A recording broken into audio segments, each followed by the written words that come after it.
Action with current and future financial situations. Now, financial wellness is not saying like how much money we make. It's simply saying like, what is our self-worth?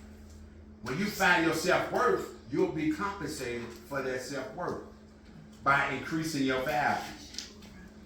So what are some of the things that you can do to increase your value? Anybody? Education, right? Yes. Requiring social skills, social status, let's say, right? Sometimes I may have a client and they say, hey, Mr. Thomas, I want you to move me out of the hood. I don't want to be around people where they're selling drugs in the community and this, that, and other. And I have to tell them realistically, because of the income that you have, that would almost be impossible.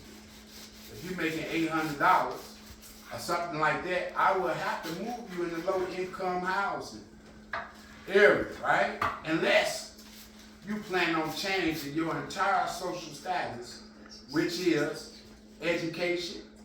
If you change your education, you can therefore get the right occupation, and then the occupation can therefore change your location.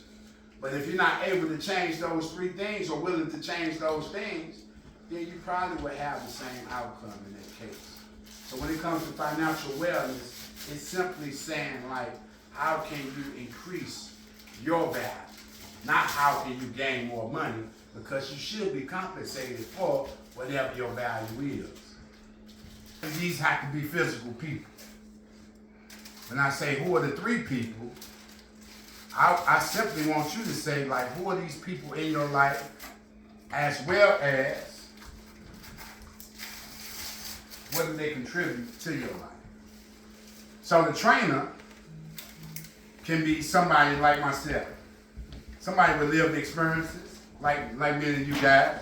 They done walked in the same shoes that you done walked in, right? This usually a mentor, role model, or somebody like that.